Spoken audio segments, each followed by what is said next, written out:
have Bob Hallahan come all the way from Whidbey Island to talk. Bob leads the Whidbey Island chapter of Citizen Climate Lobby, and he is a retired Navy commander and did 5 tours, one in the Pacific, one in the Indian Ocean, and Bosnia, and Iraq, and I can't remember the last one, Afghanistan. So he has cred here. Yeah, so he retired. He also did some tsunami relief for Fukushima. He retired from the Navy in 2012. He's been an airline pilot with Delta, and as I said, he leads the Whidbey Island chapter system in Climate Lobby. So I'm sure you're anxious to hear what he has to say. So Bob, go for it. Yeah, thank you.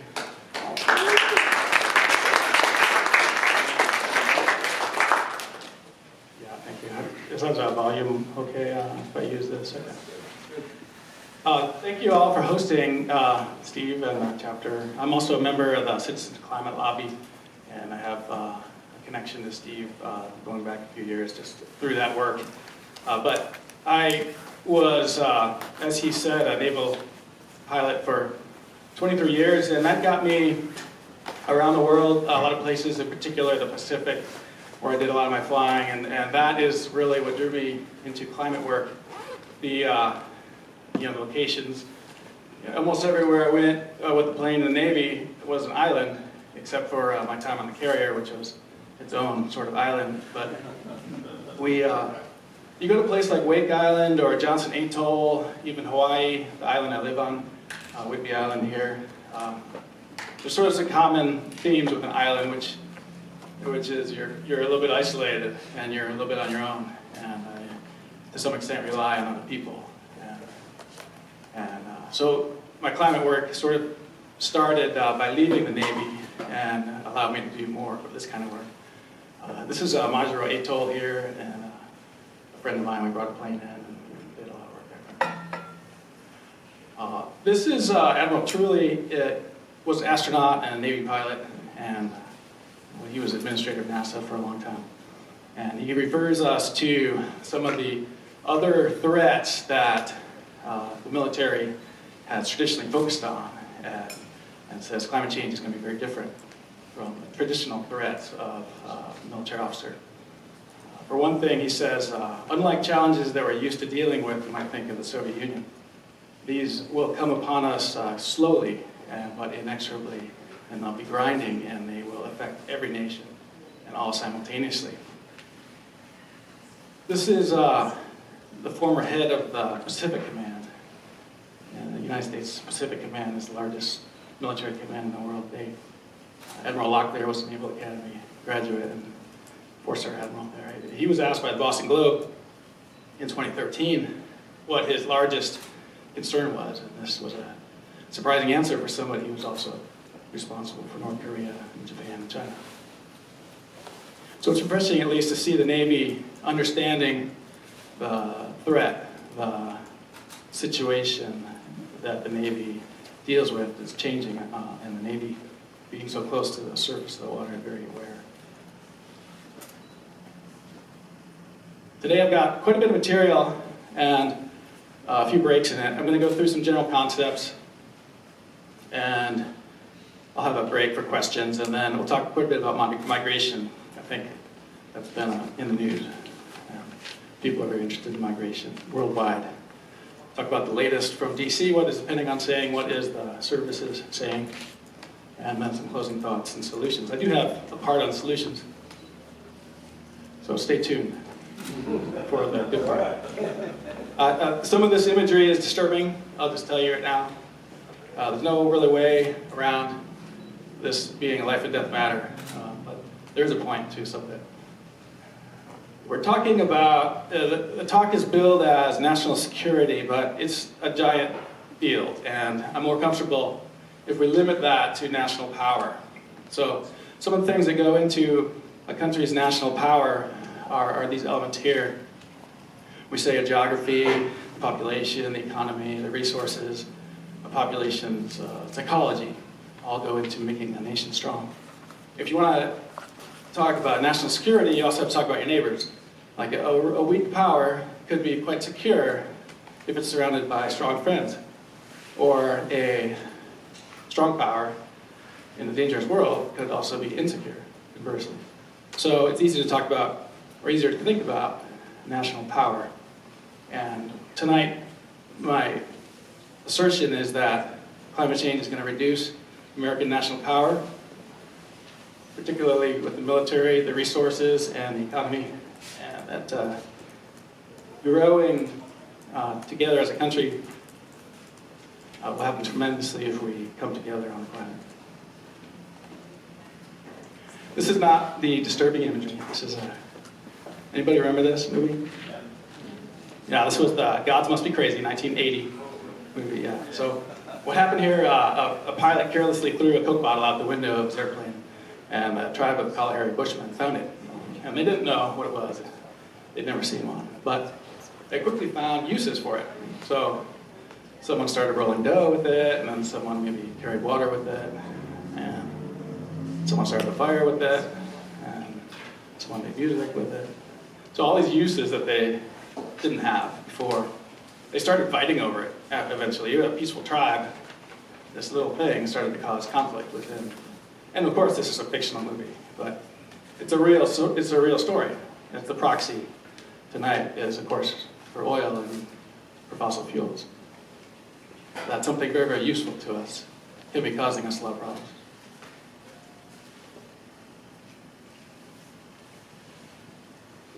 People ask, the first question you think about in climate change and national security is, does climate change cause conflict? And this is really the only way to simplify that. Andy Borowitz. But we do know a few things about climate change. One is, the first is that it's going to make the planet warmer. And it's already doing so, it's been doing so. I'm going to talk in these general concepts about several of the discrete sort of ideas that climate change will bring to us. So I'm going to jump around a little bit for this first section. Heat itself has been found to cause cognitive dysfunction, emotional stress, aggression, and due to increased brain temperatures. So you kind of feel it, might get sleepy, but you also might feel irritable. And this is something that scientists have documented. We see it in pitchers. Scientists have studied Major League Baseball, and they find that on hotter days, pitchers are more likely to retaliate against opposing batters. Like if your team's batter gets hit, the next time the pitcher comes up, there's kind of a gamesmanship there. Well, on hot days, it happens more often that the opposing batter gets hit and the retaliation happens. You're just uncomfortable, you're irritable, you're more easily agitated, and the same kind of insult or offense seems bigger. We see it with drivers. This was an experiment where the driver sat at a stoplight in Chicago, and when the light turned green, he stayed there. And they timed it, how long until someone behind him honked. And the hotter it got, the quicker before they started honking. And they noticed the effect was worse when the windows were down. Presumably they didn't have air conditioning. But it's serious because crime is the natural result. We're worried about this. Temperature has a strong positive effect on criminal behavior. For the rest of the century, climate change is expected to cause an additional 22,000 murders just in the United States. And I don't know precisely which scenario you look at, but that's 2014 research.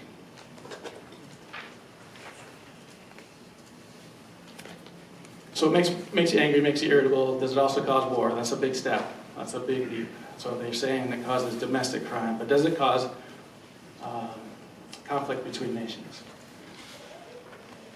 The Center for Naval Analyses in 2007 started to publish on climate change and conflict.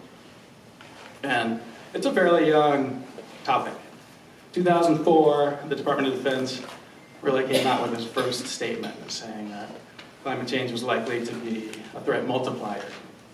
And the Center for Naval Analyses is a private organization, but they hired 11 senior naval officers and Army generals and Marine generals all reinforced our admirals and generals. They came together and they talked about what the effects will be, what the effects are likely to be on the international community. And they noted that climate change is likely to lead to a gap between the poorest regions who will suffer the most under a warmer planet and wealthier nations. And that gap can potentially provide an avenue for ideology. So resentment can lead to stronger feelings, and then that can create the conditions for terrorism. Not that it will cause terrorism, but just the conditions are there. The same group in 2014 upgraded their analysis here. Now instead of just saying that it's going to be a threat multiplier, now it's a catalyst for instability and conflict. These are the two pubs that are free online, and they're 50 pages, easily readable, very readable, and kind of form the basis for a lot of tonight's talk. But also, I recommend that you check them out online. Water is a common topic, like is water shortage likely to lead to conflict and instability? There's a guy who specializes in this. He runs the Pacific Institute. He noted that Waukesha, Wisconsin was the center in North America, or at least in America, for the first sort of documented water conflicts. Waukesha has terrific water. Anybody? In 1893, people were rioting with pitchforks over a plan to bring a bunch of it to Chicago. And books are written about what possible water wars, man charged with murder after a long water dispute, or this is in India, this is Ethiopia, water pipe sparks Ethiopian. This is online as well, the water conflict chronology. There's 1,000 incidents listed here, going back 3,000 years, where water is pointed to as a source of conflict, or more precisely, the scarcity of water or the lack of water, or fighting over water. This is the interesting mandatory graph of everything going up and to the right. Water conflicts seem to be growing, but the good news here is that the historical trend shows that cooperation is often a result. So a water sharing agreement or some sort of arrangement that keeps temperature down. Because people understand that water is essential for life and are generally more generous with it. Food could be the entire talk, easily. Food and food stability and the effects on food and our food from climate change. This is a very interesting point that I would like everyone to remember, that for every roughly degree Celsius in temperature, that the crops that we're used to will decrease their output by 10%. This is regardless of water, by the way. This is just temperature. And the idea is, I understand it like this, like my lawn grows more in the spring and fall. Just like this, corn, wheat, oats, those are grasses. They're hybridized very much, but they're grasses, and they have the same property where there's an ideal temperature at which they grow, and we're close to it now. And they've been hybridized to match that, and as we warm up, we can expect actually less production from all of our grains. Jumping around still, ocean acidification, still sort of on the topic of food, but ocean acidification, often called the ugly twin of climate change.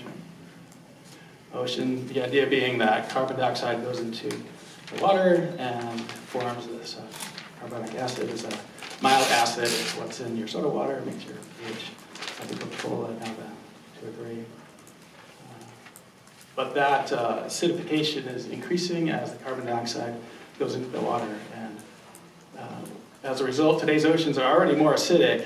But not that they're acidic, but they're more acidic, because ocean water is basic. But it's moving towards neutral, and that's more acidic than pre-industrial times. That's quite a bit.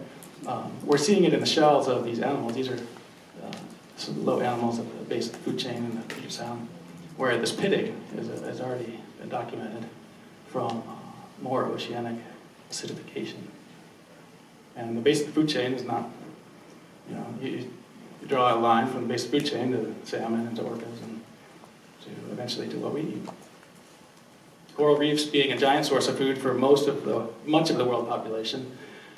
Navy people understand 75% of the population lives near the coast, because coasts are nice, and rivers are usually there, and it's flat, and ends up being a source of protein. Oceans are a huge source of protein, and therefore coral reefs. When you're talking about ocean acidification, get a connection to coral reefs, to food, to people. If I don't say it again, it's important to remember climate change is about people. It's about suffering of people that is unnecessary. And it's not so much about the planet, because the planet will continue regardless of what we do, right? So it's important to frame climate change conversations as about reducing suffering that would be unnecessary and possible to avoid. We have 15 of the 20 largest urban areas near the coast, because they're nice places to live. This is where they all live. And so many of these people require protein from the oceans. So we're very concerned about the ocean acidification and the way it'll affect the fish. The Arctic is a region of particular concern, noted in multiple publications. This is one of the themes of today's talk, is the Arctic. This is the former senior naval officer. And he admits right here, the U.S. Navy, woefully unprepared. Not just a little unprepared, but woefully unprepared for the Arctic and the change that's coming. This is what it looks like. There's a North Pole, of course, and Russia over here, U.S., Alaska, Canada. So as the ice on top melts, obviously there's going to be more routes across, the North Sea route and the Northwest Passage route and down that way. Well, the trend will be for commercial companies to want to avoid the coastal routes, and they're going to want to go right over the top because there's more international water and less pure peace. But some dangers here. A little bit of thought and imagination and exercise for you here. This is a Russian submersible planting Russian flag on the bottom of the ocean over somewhere off the coast here. There's tremendous resource in the oil still up there, and they're making a claim for it. This is sort of backwards of what we just saw, where these are a lot of old Soviet bases that they're being sort of reused and brought up to code more. You can see Alaska, Canada up here, Greenland. Some of the, it's a little bit faded, but you can see some of the territorial waters up here. And what a lot of people don't know is that Canada and the United States, pretty good friends, still having a dispute right now. It's an active dispute about exactly where that line is. Here we have two of the best friends in the world not in agreement about the border up here in the Arctic. And that's partly because the United States hasn't signed the Sea Treaty. But you can imagine quite a bit of potential conflict over resources up here. Going back a little bit in history, this is the Achille Lauro incident. You may remember where a ship in the Mediterranean was hijacked and an American was murdered and thrown in his wheelchair off the side. And it led to the U.S. Navy intercepting the hijackers later in a dramatic raid. But imagine any of these scenarios happening up in the Arctic. This is the Alaska Dispatch News. Remember the Exxon Valdez crash in 1989. 15 years later, they're still finding fresh oil and wondering whether even to clean it up. This was the Maersk, Alabama, Captain Phillip incident, the Somali pirates. Yeah, the Concordia disaster. This ship, fairly modern, right? It hit a known navigation hazard in waters that have been sailed for thousands of years. Imagine that hitting up in the Arctic. Imagine this up there. This happened in the center of oil industry power and technology and knowledge. And this fire went on for a long, long time. And I understand it's still not this one, but other ones are still shooting. So that's kind of an exercise of why we're concerned about the Arctic. The U.S. Navy doesn't have any icebreakers. The Coast Guard has one, and we're building another one.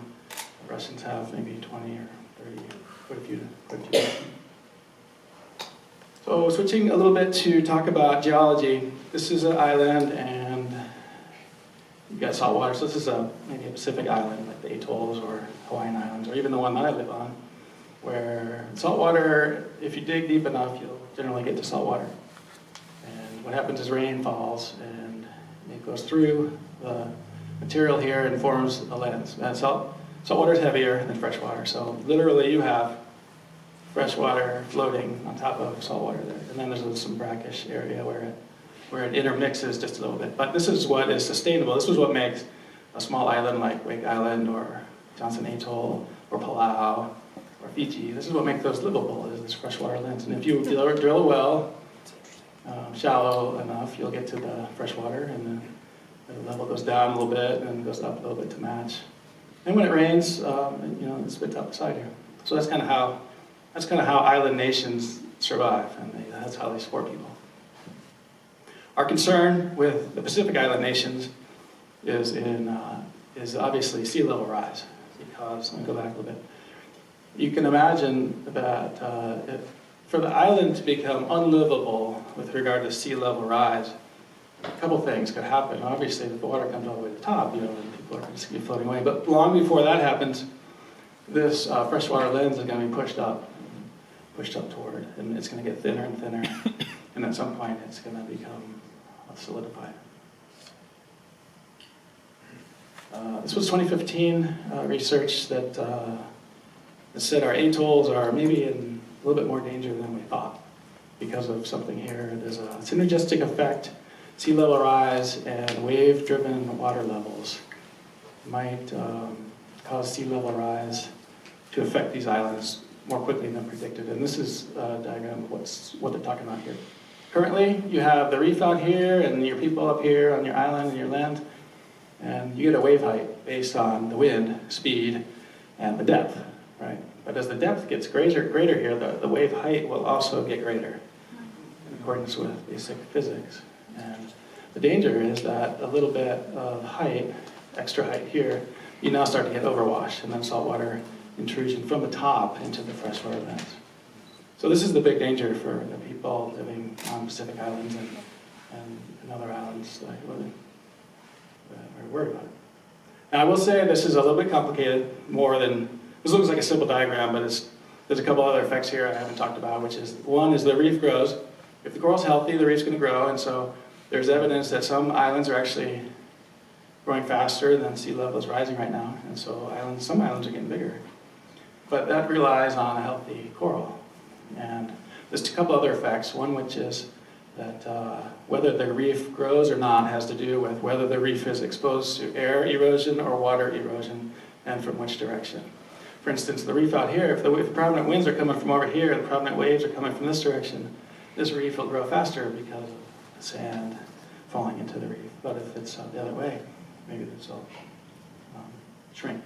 But there are lots and lots of seamounts now that used to be islands, so we know that sometimes they do get sunk. And of course, as the height of the water over coral gets more, the coral gets less sun and it grows more slowly. So there becomes a point at which coral will stop growing because it's too deep, and that such a reef will become inundated. Well, national security-wise and migration-wise, we're worried about that because of small Indian Ocean, or small Pacific and Indian Ocean islands like the Marshall Islands. The Majuro was the photo initially at the start. Saw Kwajalein is a major United States base. Bikini Atoll is where we did quite a bit of atomic testing in the 50s. And that's the location of that. There's a large tank of some sort on that island that has nuclear waste in it that nobody's talking about. Yeah. Yeah, I don't know much about that. And it's very close to sea level. Well, there's 53,000 people that live on this U.S. protectorate, and they're wondering about their future. This is the Maldives. Maldives is an Indian Ocean version of the Marshall Islands, not a U.S. protectorate, but it's its own archipelago nation. This is the largest, the city, Malé, 140,000 people live there. And this is the airport. I've been there. They had to extend the airport to make it the runway long enough, but you take little boats all over the place. There's 400,000 people here at elevation less than 5. So as the seas come up, you got a lot of reason to worry. Of course, these guys are desalinating their water, but for how much longer will they be able to? Other nations have already thought about this, and Kiribati has purchased land, 5,500 acres. They went to Fiji and they bought an old plantation. It wasn't being used, but it's in the mountains. And is that good for them? That's an open question. They haven't started moving, but they might. And there's an interesting question, if they leave the Kiribati homeland and move to Fiji here, will they keep their country? Do they maintain their citizenship? Currently, you have to be Fijian to have fishing rights, so these people won't be able to fish.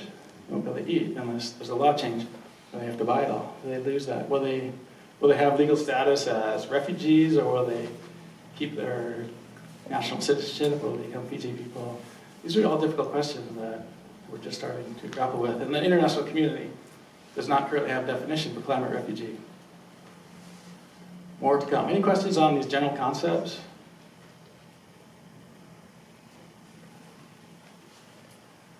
We'll talk about the migration, and this is very difficult. I think most people have seen this image. This is 4 years ago, September 2nd, 2015. This is Alan Kurdi, 2-year-old Syrian refugee, and he was on the way to Turkey when his boat capsized. His family was fleeing, trying to get to North America, actually. And now I previously talked quite a bit about Syria. I had a whole section on it because early research looked like Syria, everyone agrees, had a major drought, which helped lead to the civil war. And there was a question about how much climate change caused that drought.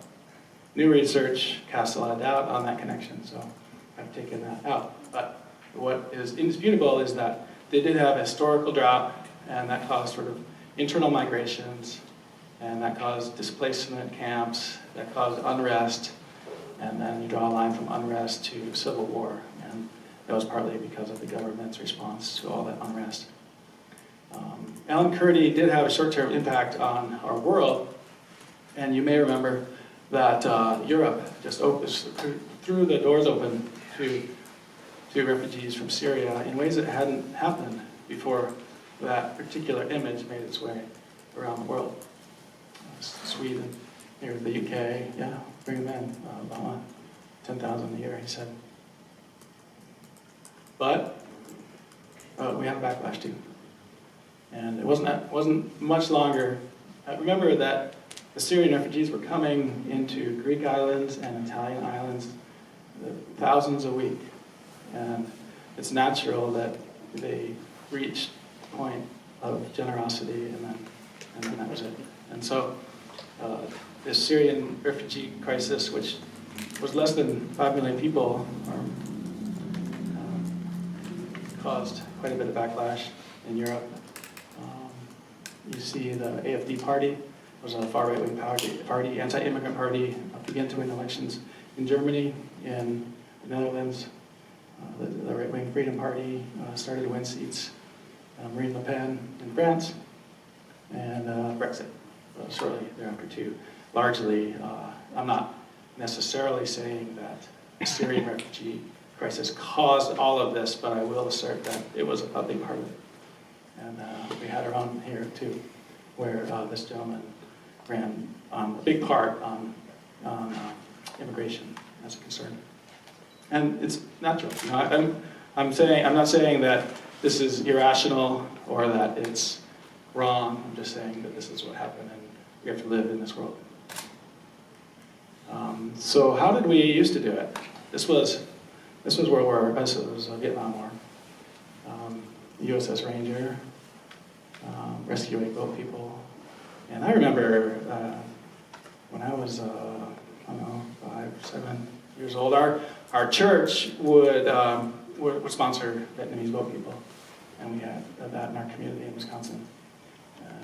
And today is a little different, and we're having a different conversation about refugees. And I'm pointing all this out because refugees and migrations are going to be people that they were migrating were here. The red houses here were no food, and no money was the orange, and no job was the yellow. So that's your food insecurity. One of today's themes: food insecurity leading to migration.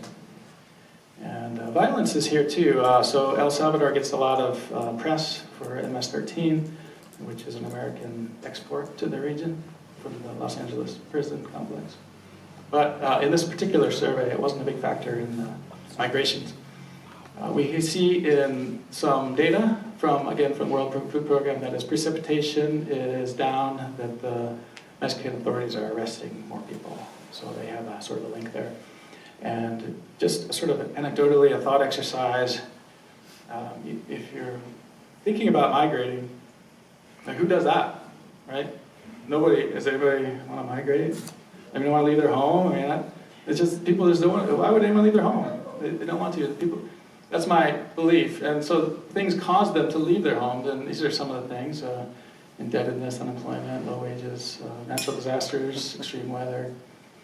And this is the typical person here who's thinking about this, who's going through some stress. And what they are doing, according to the World Food Program, is what you and I would all do, exactly. Initially, you're going to reduce your consumption, right? If you lose your job or you're having some problems, maybe you readjust your finances and take on debt. You're going to borrow some money, maybe. If things get worse, you might start selling your jewelry or your dog. I don't know. Start selling stuff, and then when it starts to get really bad, you sell your car or sell your house or your land, and then the last thing you want to do is migrate. And so these things they contribute to push people out into migration scenarios. The takeaway for me is that it's largely not something that they just decide to do on a Tuesday because it's fun. It's something they kind of were almost forced to do. Questions on the migration? Any veterans? Veterans? Yeah, okay. Good. This is a little bit about what's happening, what the military is saying about climate change, and what the Pentagon is saying, what the intelligence community is saying. So all of that generally counts as national security community, the military, and the civilian professionals. This was very interesting. This is the 4th National Climate Assessment. So Congress said to the White House that every 4 years you have to come out with this report about how the climate change is affecting the United States and our people.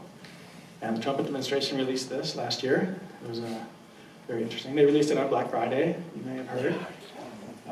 But credit goes to them because they didn't mess with the content. By all accounts, the scientists who wrote this were completely free to publish what they wanted. And the report went through a review and got released on that day. And it's quite a bit of material. I'm not going to go through all of it. I'm not going to go through much of it. But I recommend add that to your reading list. If you're at all curious about how the United States is already being affected, this is the Trump administration's version, and it's quite alarming. On national security, they say this: climate change is already affecting the Department of Defense assets by, among other impacts, damaging roads, runways, and waterfront infrastructure. This is already happening. And about the infrastructure, we can note that Homestead, NAS Pensacola, these Florida bases, severe impacts from hurricanes, and Michael, of course, last year, is not a nuisance problem. This was the former commander of this situation here, is not a minor operational issue. Sea level rise was interfering with combat readiness for the Atlantic Fleet. This image here, there's a story behind it. So when sailors go on deployment, they will leave their cars in a parking lot, and it might be 6 months or 8 months later, they expect to come back and drive their car away. Well, this was the lot that they had chosen for that. Well, guess what? It got flooded while all those people were out there. And, that's cascading effects. So just having your car flooded doesn't seem that big a deal. But then you're still paying a mortgage on it. You're on deployment. You're not sure about how it is. And maybe you stop paying, and now you've got debt. And now sailor with debt is a bad combination. So this is why he's saying it's interfering with combat readiness for the Atlantic Fleet.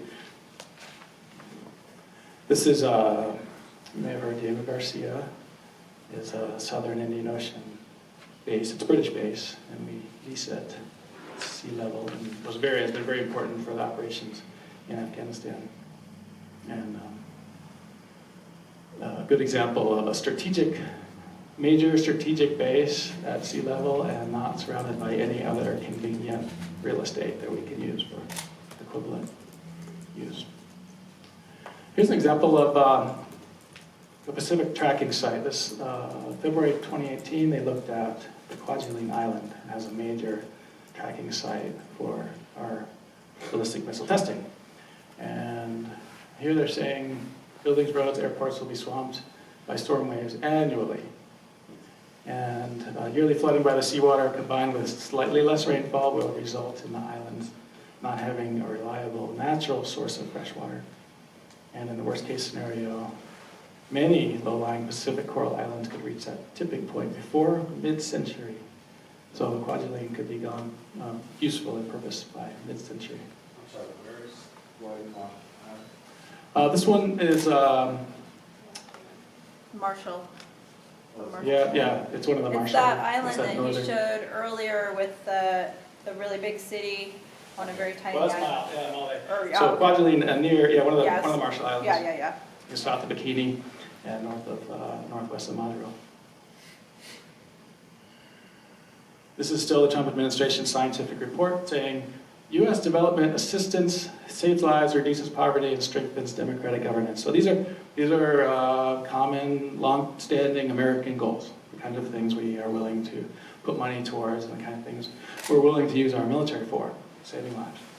In addition to causing suffering in developing countries, climate impacts threaten to undermine the American investment and may necessitate additional humanitarian assistance in response to more frequent severe natural disasters. So there's a lot packed into that, and you can pull on a lot of strings there, but none of it is really good.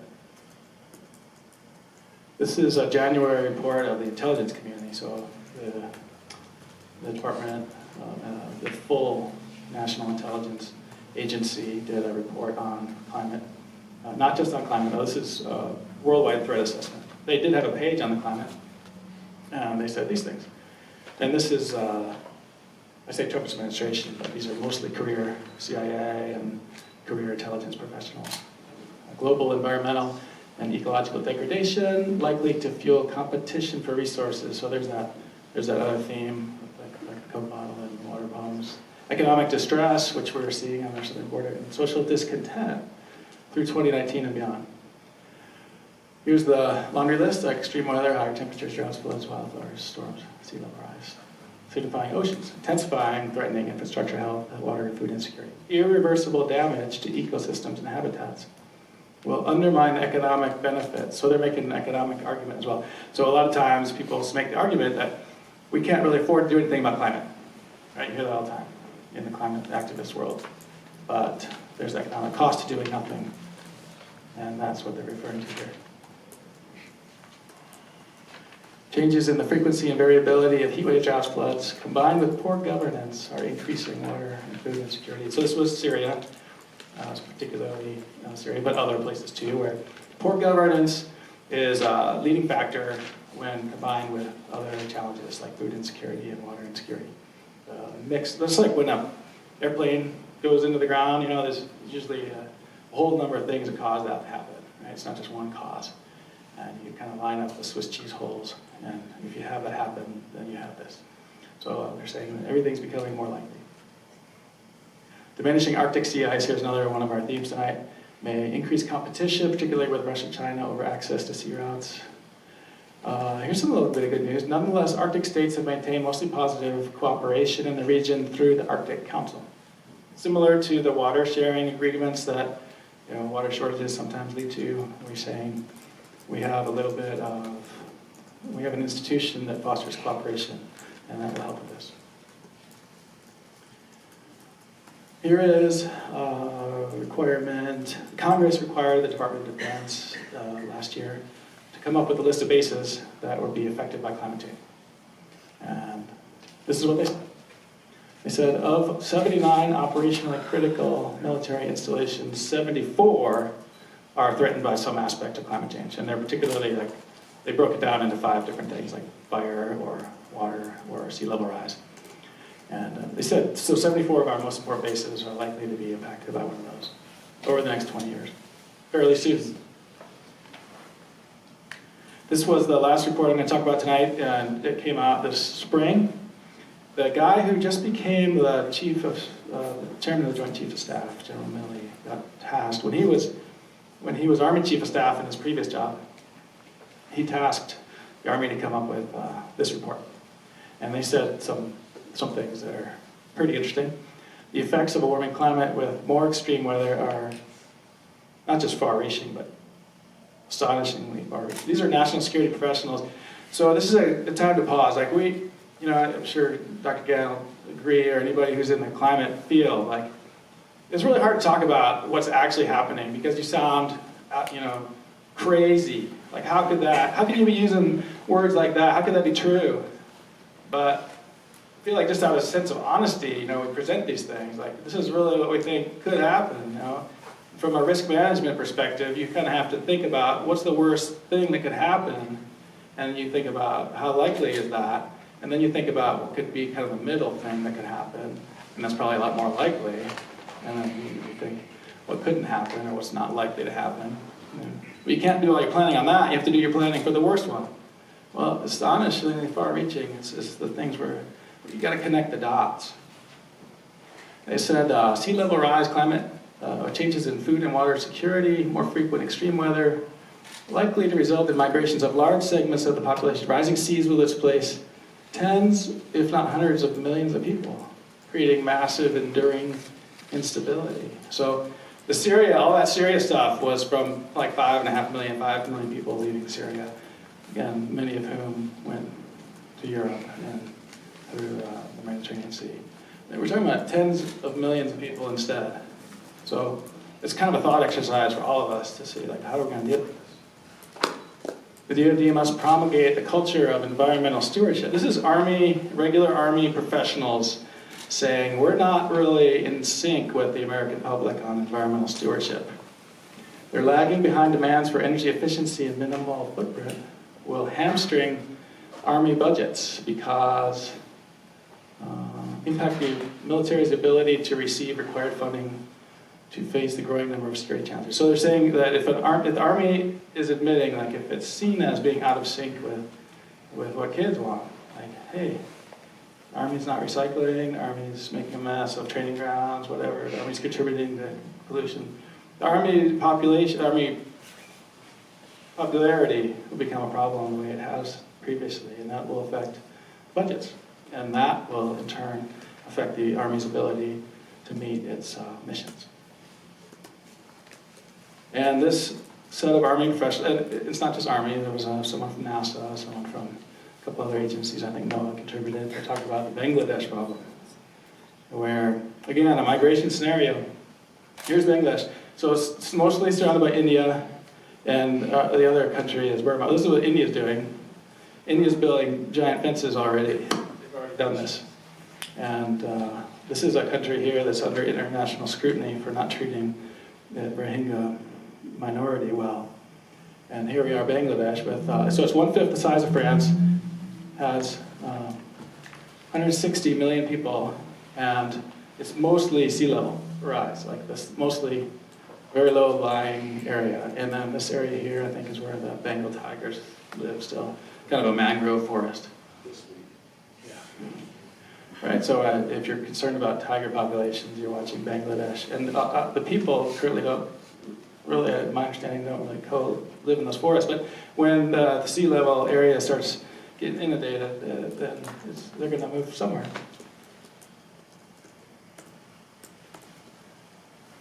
Any thoughts, questions on what the Pentagon and DC is saying now? I guess this might be a little off topic, but how do the rising sea levels affect our major seaports like New York, Los Angeles, and Seattle? Question is how rising sea levels are expected to affect American domestic infrastructure. And we've already seen some where two American villages have already become refugees for climate. Like one is up north in Alaska and one is in southern Louisiana, where those federal dollars have already gone to help those two tiny villages move. You're asking about infrastructure like Manhattan. As an aviator, I think about sea level airports like San Francisco, like LaGuardia in New York, like Miami. These are very expensive infrastructure projects. And I don't have a great answer, and no one right now has a great answer for what's going to happen as the water comes up. What's interesting, the East Coast is going to deal with it first. In fact, they're already dealing with it a little bit. Miami Beach, city of Miami Beach, just finished a $400 million project where they raised some roads because they were having fish show up in their parking garages. Sunny day, it's sunny day flooding, and because the water came up through the limestone underneath Florida. And Miami Beach can afford $400 million, but not many other small towns can. So the East Coast is subsiding in addition to sea level rise coming up. So the East Coast is seeing quite a bit of that. And I have, there's a great deal of military base out there too, from Parris Island in South Carolina up to the Langley Complex, and the Naval Academy is one of those 74 bases. A lot of those were East Coast bases that we're watching. Some of it, what's happening is the Pentagon is spending money on some of these projects, like in Norfolk Complex in particular. The money's already getting spent, some of it. They're just calling it something else. They're calling it base strengthening. But it's because the sea level is rising, they have to strengthen the base. They're not saying it's climate adaptation. They're not using that word. But federal money is already being spent on some of those projects. But it's going to be a giant problem for your generation, and I hope we solve it. Some closing thoughts include this, that thank you all for being here, because this is a topic, right, that sucks the air out of a room.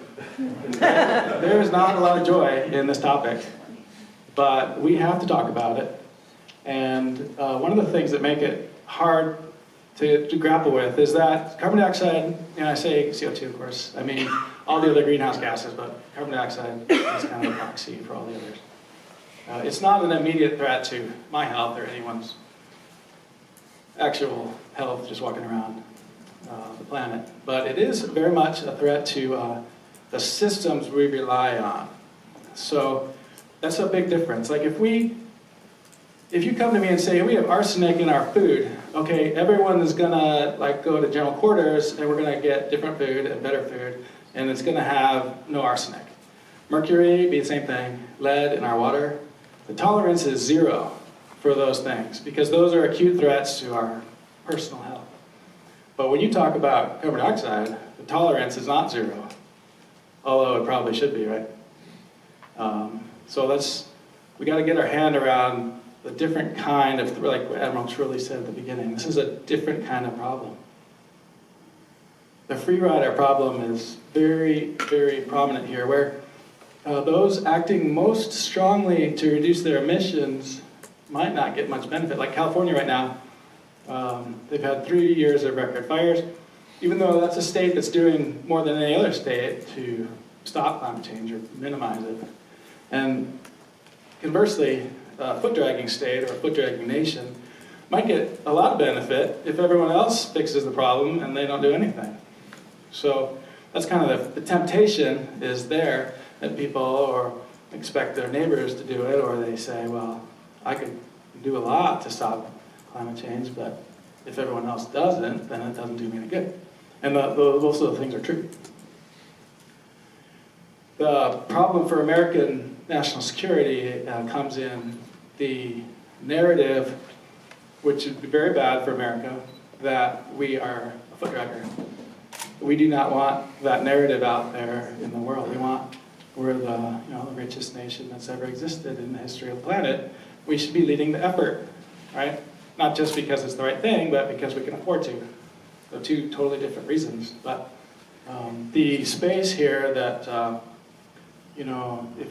if the narrative takes place that, hey, this kind of if the Bangladeshis start to blame us, the first, the wealthy nations, for them having to migrate, that's not healthy for us. It's not good for our national security or our American power.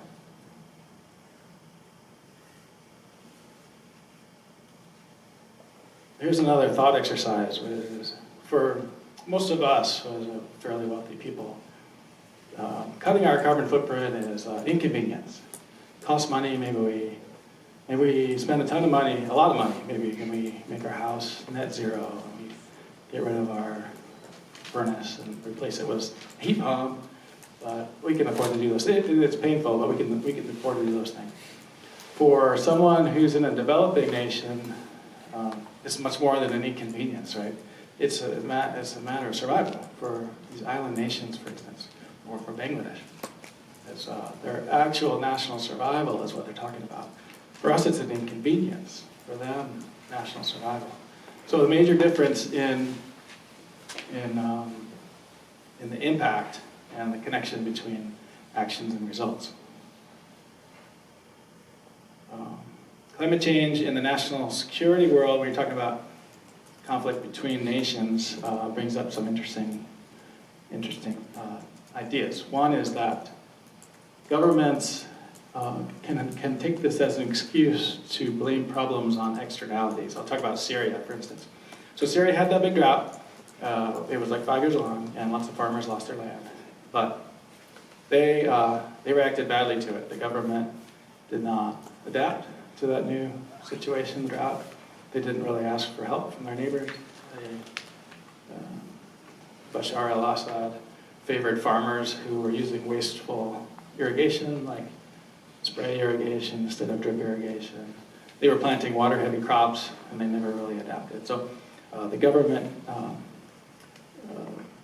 didn't respond well, but the government then could have blamed the problems that the country was having on the weather instead of on their own actions. So it makes a convenient excuse. It can reduce the willingness to cooperate when it is needed most. So border crossings closing, you may have heard of someone trying to do that recently, otherwise giving aid.